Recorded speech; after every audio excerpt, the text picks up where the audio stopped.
A news bulletin back in 1997 would likely have assumed from the strength of the report, and with a suspect publicly identified, that the wheels of justice would turn, and before too long the dashing English poet living on his Irish plot of land would be tried in an Irish courthouse and end up behind bars. I probably assumed the same, until I read a piece in the New Yorker by Irish-American poet John Montague. By that time, 4 years had passed since Sophie's murder. I was surprised to learn that the Irish police investigation had stalled. Ian Bailey had been arrested twice, and detectives had come calling at his home on many occasions, but he had never formally been charged with the murder of the beautiful Frenchwoman. Montague had employed Bailey casually as a gardener, and painted a picture of the Englishman that was hardly complimentary. He was violent, narcissistic, and unpredictable. For good measure, Montague was also critical about Bailey's gardening and the bunch of poems Bailey had subjected to Montague's expert opinion. My interest was piqued, so I delved more into the story. Several things stood out. Bailey had an alibi that was almost comical in its uselessness. There was no DNA evidence to speak of, and Sophie's mother was on record as saying that she believed Bailey had killed her daughter. For his part, Bailey had repeatedly insisted that he had never known Sophie Toscan du Plantier. As for the victim, it seemed the more she had played down her beauty, the more men had found her attractive. Her backstory was enigmatic, but troubling too.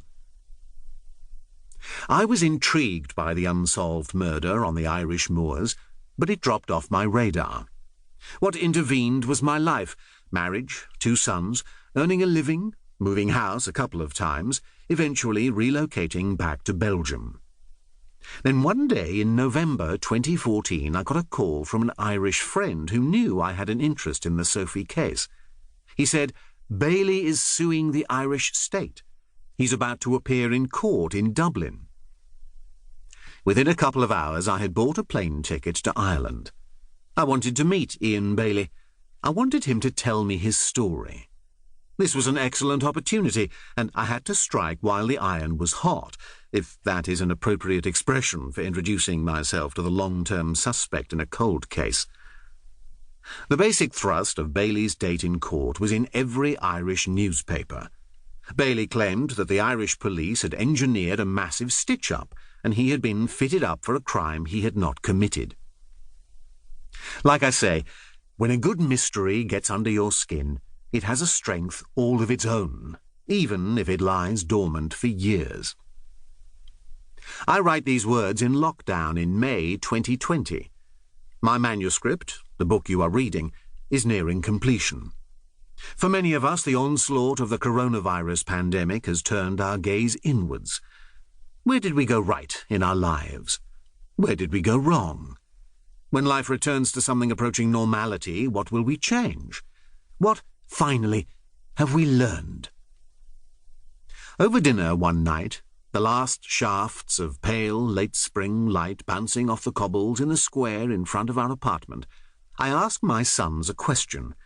It is partly to relieve the monotony of weeks cooped up indoors, partly because I'm interested to hear what they think. Is it right to pretend to be somebody you're not? Let's say when something important is at stake.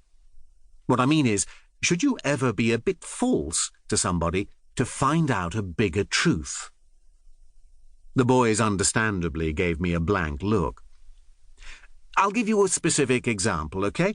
Say you could make someone feel better and maybe, just maybe, take away some of the pain they have felt for a very long time, but you need to pretend to be someone else for a while if you're going to succeed. My sons are 13 and 10.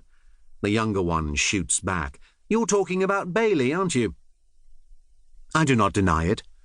Papers on the Sophie Toscan du Plantier murder case, police statements, press cuttings, scribbled notes are strewn around our home.